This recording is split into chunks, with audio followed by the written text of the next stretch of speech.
Então, um inscrito me perguntou como que eu posso fazer para saber se o instrumento tem cordas de aço ou de nylon. Então, vamos por pontos. Se o instrumento ele é um instrumento novo, provavelmente, se as primeiras cordas são translúcidas, certo? São transparentes e plásticas, então todas as cordas são de nylon, certo? A gente classifica as cordas como sendo de nylon ou de aço, não baseado na aparência dela, mas no cerne dela, no centro dela. Então, as cordas de nylon, elas, as mais grossas, os bordões, apesar delas terem a aparência de uma corda de metal, elas têm um revestimento metálico, mas por dentro, vamos ver se dá para ver aqui. Olha só, por dentro dela tem um fiozinho branco, transparente, olha só, que é o nylon, certo? Então, né, é uma questão relativamente simples de você descobrir se as cordas são de aço ou de nylon em um instrumento novo. Porém, se é um instrumento usado, então a gente tem que ir por pontos, certo? Então, tem alguns pontos que eu acho que é muito fácil você identificar um instrumento de aço. Então, os pontos são a largura da pestana, o tipo de tarraxa, o raio da escala, a presença de cravejamento no cavalete e o tensor ajustável, certo? Um sexto fator talvez seja o formato do corpo. Então, falando a largura da pestana, instrumentos de nylon geralmente têm o braço mais grosso do que instrumentos de nylon, mais largo, certo?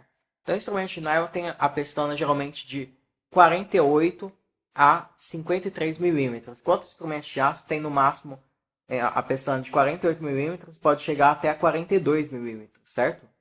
Eles são mais similares a guitarras elétricas. Esse é um dos fatores. Existem sim instrumentos de nylon, tem um bracinho fino que nem o de guitarra, mas são a exceção, não só a regra. A segunda característica que a gente pode olhar é o tipo de tarraxa. Violões de nylon geralmente tem essas tarraxas pino grosso, certo? Porque a corda ela precisa enrolar mais voltas do que uma corda de aço. Então, quando o pino é fino, é um pino metálico, é geralmente um instrumento para aço. Por dentro desses pinos brancos existem pinos metálicos também. Então, com o tempo, pode ser que esse pino branco se resseque e apareça o pino metálico. Mas supondo, né, que isso é um processo gradativo, que não vão se ressecar todos os pinos de uma vez, né, e que as coisas estão como deveria estar, pinos brancos geralmente são para instrumentos de aço. Porque se você colocar uma corda de aço no pino grosso, geralmente o aço com o tempo ele vai tender a rachar esse pino também, certo? Então falei aqui da pestana, né, pestana larga para nylon. Se for fina, talvez seja nylon, mas muito fina é provável que seja aço. Tipo de pino, né? Então violão de aço ou tem pino fino ou tem poste, certo? Que nem uma guitarra. Então numa guitarra, olha só, as tarraxas, elas são verticais, certo? Elas não são horizontais. Elas saem em direção ao corpo, certo? O terceiro fator que eu mencionei é o raio da escala, certo?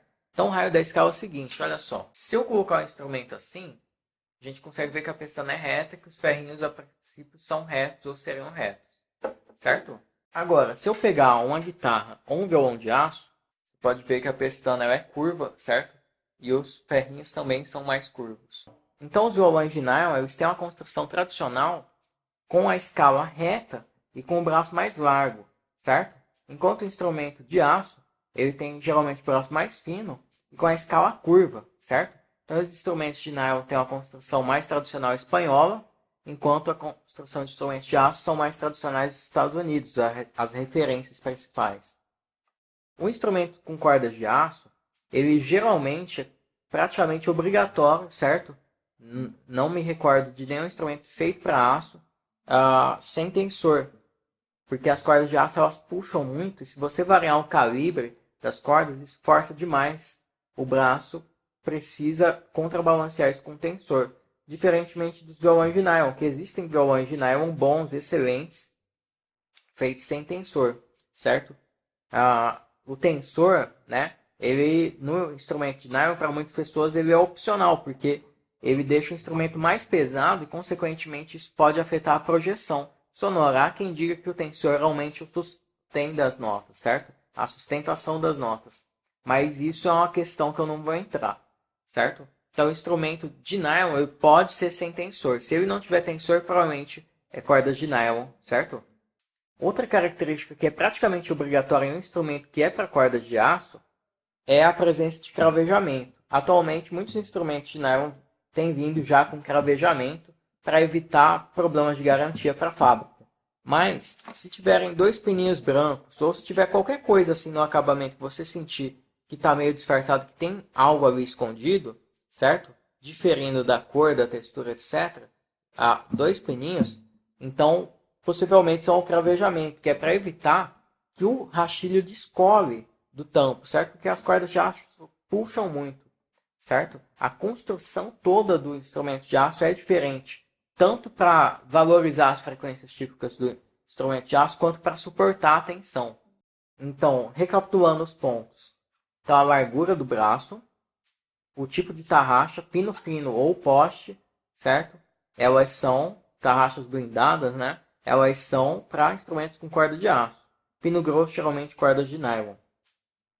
O raio da escala, raio plano, geralmente cordas de nylon.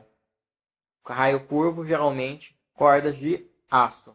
Certo? São vários indícios que você vai somando, se pende mais para o nylon ou para o aço. Outro ponto, o cravejamento, certo? Do cavalete. Se tem o cravejamento, então pode ser que ele suporte as cordas de aço. Se não tem, é mais difícil, certo? Ele nem sempre é tão visível esse cravejamento. O último ponto, né, o tensor, né? Tensor, se não tem tensor, não é muito legal você ficar brincando com colocar corda de aço no instrumento, porque se a corda for mais pesada ou mais leve, você não vai poder ajustar e vai dar problema de trastejamento das cordas altas demais, certo? E o último fator, que hoje em dia não tem sido respeitado muito tão bem, é o formato do corpo, que tem o formato do corpo clássico, que geralmente é para instrumentos de nylon, e quando tem um corpo folk ou corpo jumbo, geralmente é para instrumentos de aço, certo? Então é isso, né? Essas são as principais diferenças visíveis entre um instrumento de aço e de nylon. Internamente, por dentro do tampo, existe uma diferença muito grande da construção do instrumento de aço para o de nylon para conseguir suportar a tensão das cordas. Se você colocar as cordas de aço no instrumento de nylon, o risco de acontecer é que descole o cavalete. Essa é a melhor das hipóteses. Se não descolar o cavalete, pode acontecer que descole o tampo. Se você colocar um cordão aqui para fixar e segurando aqui na lateral, pode ser que as cordas de aço com o tempo achatem o fundo. Ou seja, vai acabar com o seu instrumento. As cordas de aço, algo que pouca gente fala, elas corroem mais facilmente o traste. Um violão com cordas de nylon, às vezes a manutenção, você vai precisar trocar os trastes, retificá-los, em questão de anos, décadas, etc. Já um violão de aço, os trastes eles se gastam muito mais rapidamente, certo? Então, num instrumento de nylon, se você colocar cordas de aço, ele vai provavelmente danificar esses trastes muito mais rapidamente, porque se o violão foi projetado para nylon, os trastes vão gastar ainda mais rápidos, porque eles não estão preparados para receber esse atrito todo da corda. Então, né, não é muito recomendado você fazer experiências de longo prazo. Claro, se você colocar 1 segundo, 1 dia, 1 semana, às vezes não vai dar nada, certo? Mas não é legal você deixar a corda errada no seu instrumento por um longo prazo. Você vai ver a corda vai, se aqui tá nessa regulagem que já é meio alta, vai ficar assim, vai virar um arco e flecha. Altera a regulagem, certo? Então, né, evita experimentalismos ainda mais de longo prazo. Se você fez uma bobagem, beleza, tenta corrigir o mais rápido possível. É isso.